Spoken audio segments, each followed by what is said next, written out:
But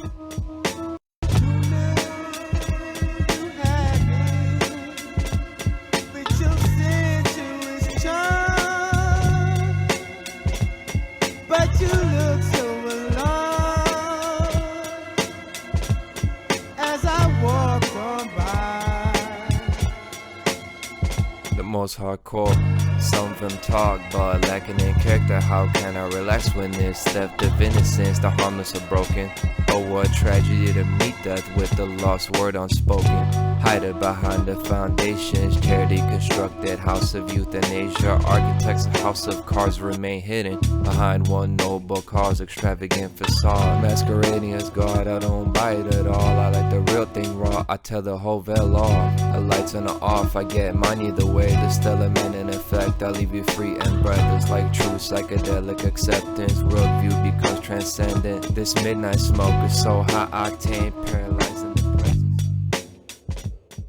Hello everyone and welcome to This Week in Tyranny, the most hardcore news show on earth.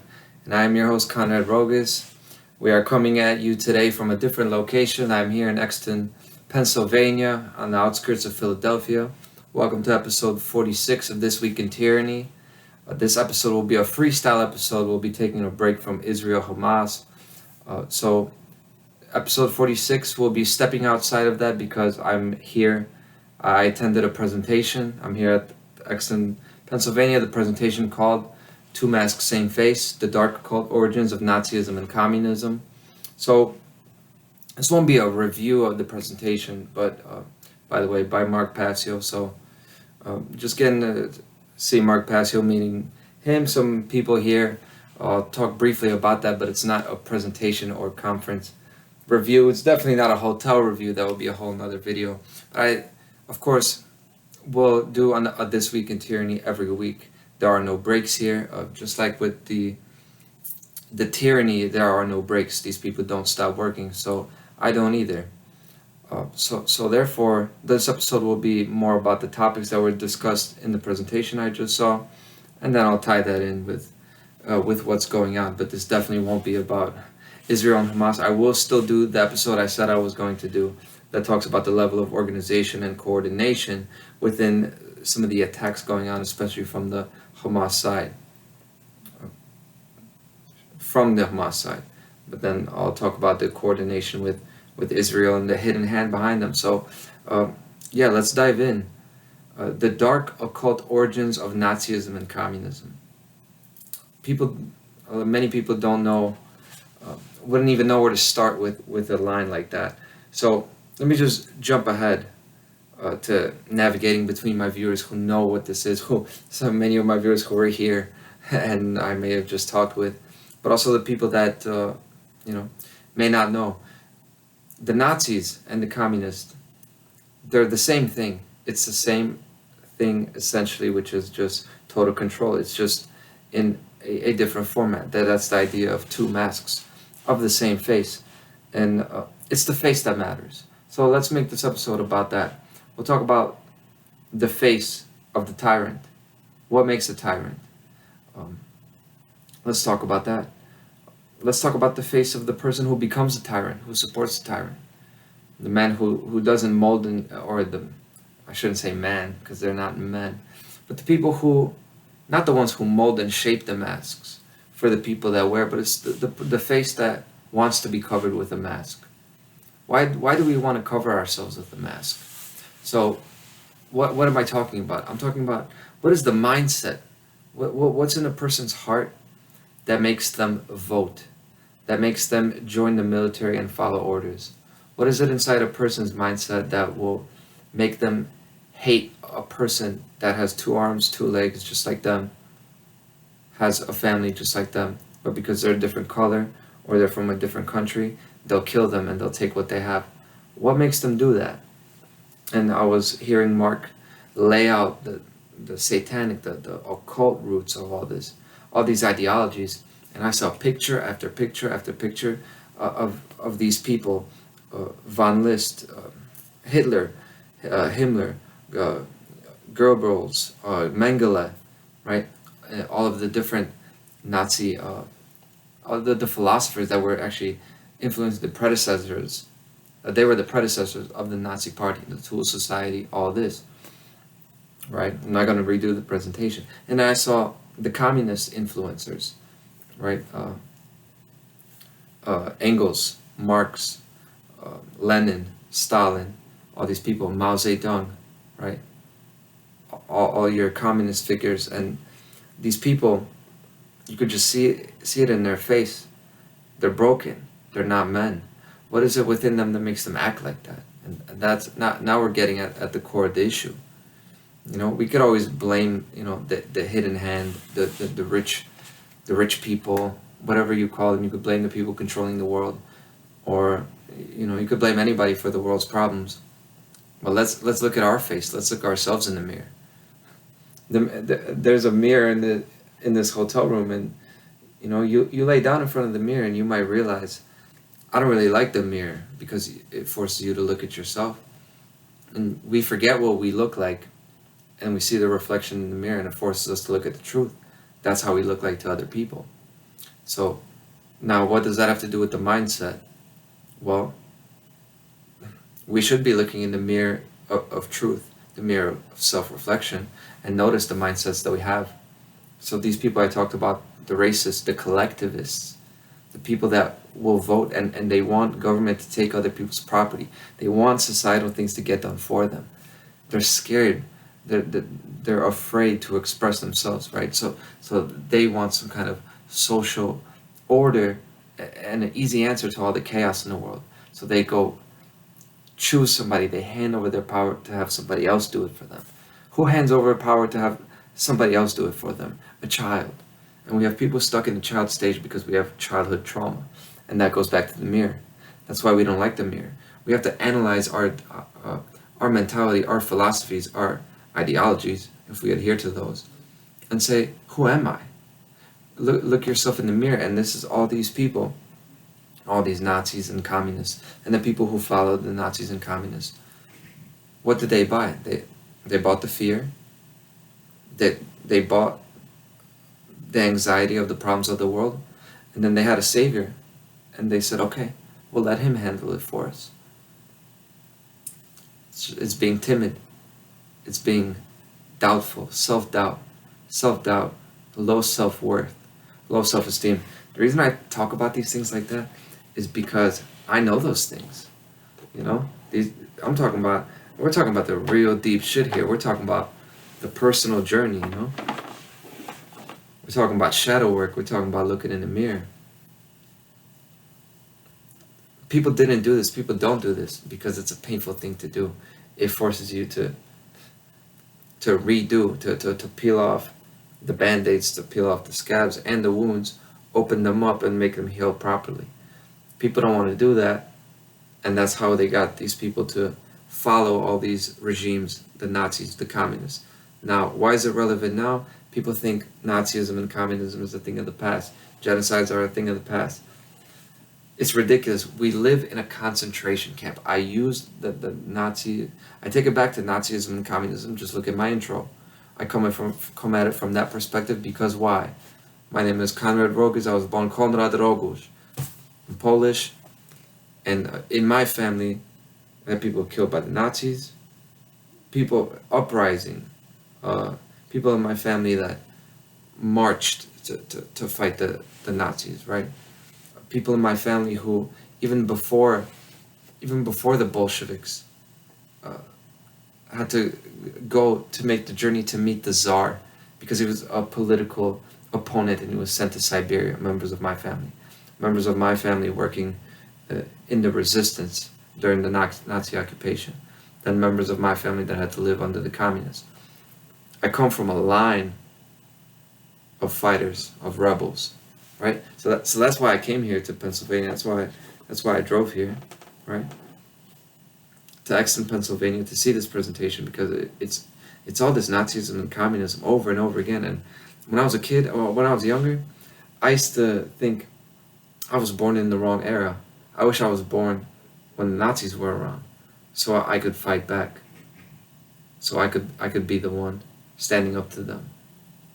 And one of the dreams of mine has been to die in that battle heroically so I could have a heroic end and come up against that force that didn't have enough people standing up.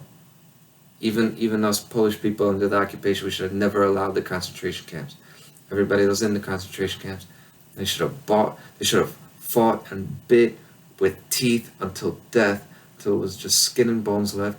But what there wouldn't be is a broken soul left. And we have a world of broken souls. So taking it back to what I was saying, it's very personal to me, right? So that's why I'm talking about my personal journey, my own journey where I was feeling self-doubt, feelings of inadequacy, shame.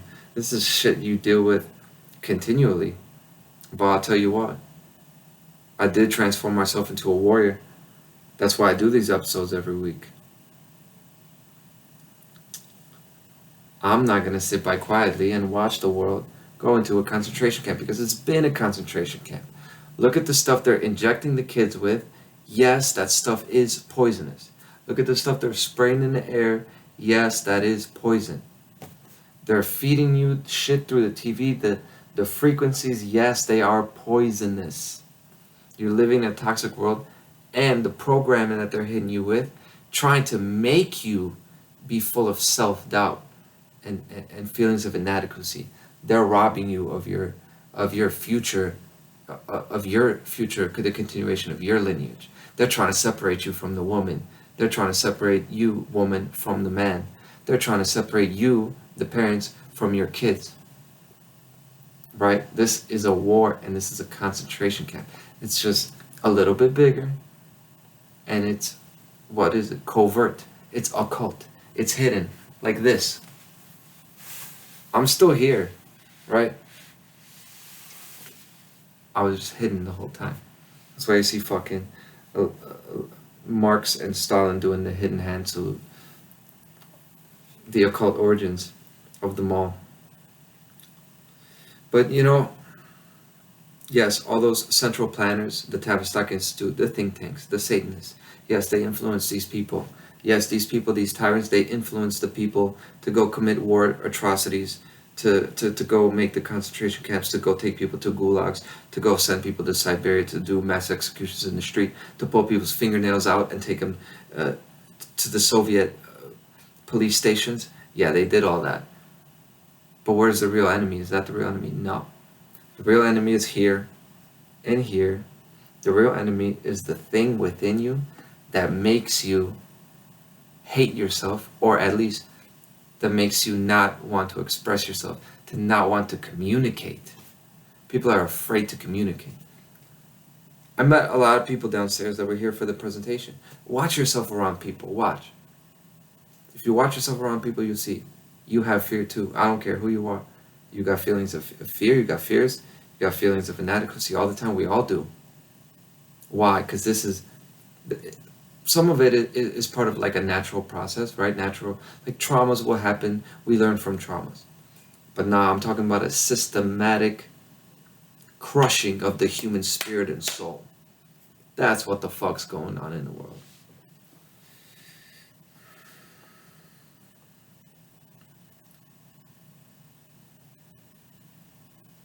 So that's why I took a break from regularly scheduled programming,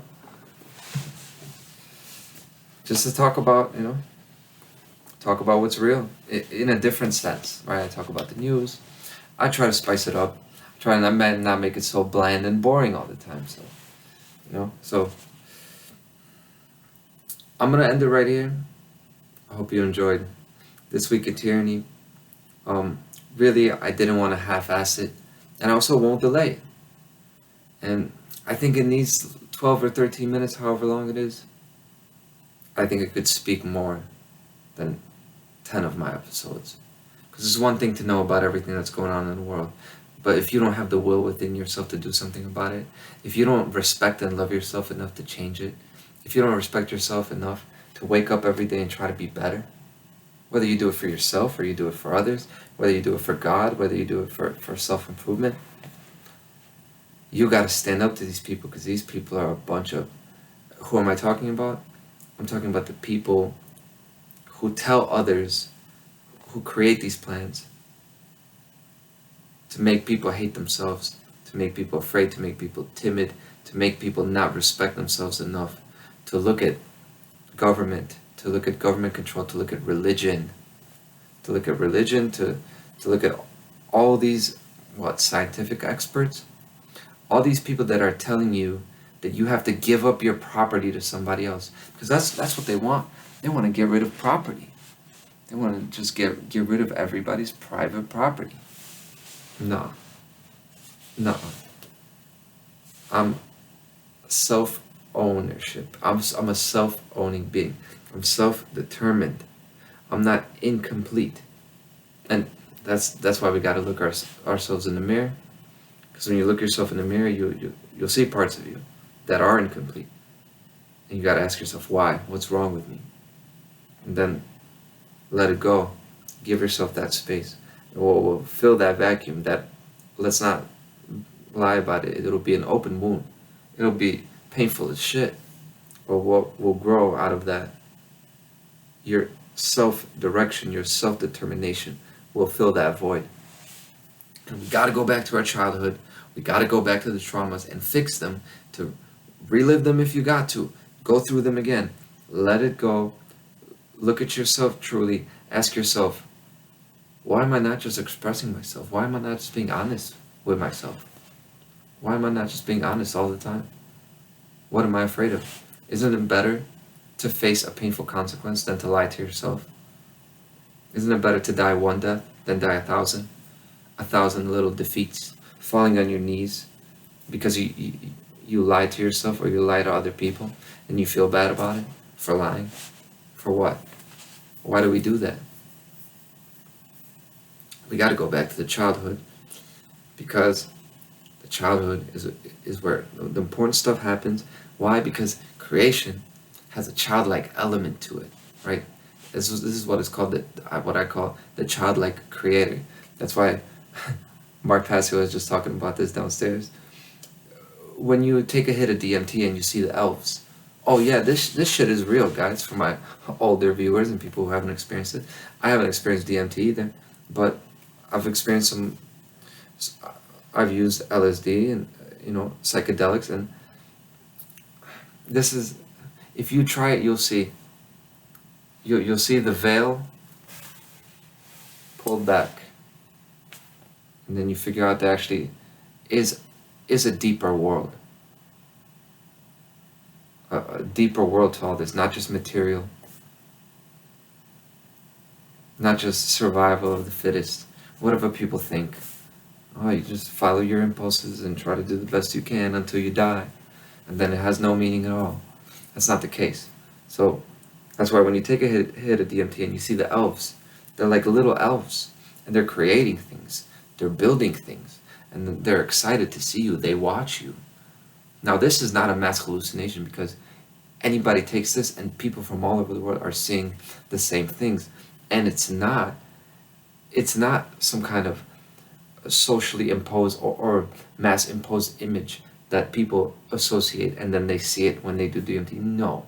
If you do it, you will see that it is inherent to the experience. It's tied with the experience. It is a realm superimposed on ours that exists. That stuff exists. So when they see the elves, that's a real thing. That's an existence. Like whether you say it's a dream world or whatever, you go and see the elves and they're creating. And that's how the universe was made. It's childlike energy. It's an innocent energy. We've had the innocent energy. The innocence within us has been corrupted, crushed, and killed. That's why we have a bunch of soft-ass men in this world. That room that I was with downstairs, that conference room, the lobby where the presentation was happening, that's the first room I've been in a while that's not filled with soft-ass men. Had a couple of warriors in that room, A couple of people that are, they might not be all the way. No, nobody's really all the way, right? We're at different stages, but they're on the journey of honesty, self-respect, and healing. This show's all about healing, right? It's not just about the tyranny.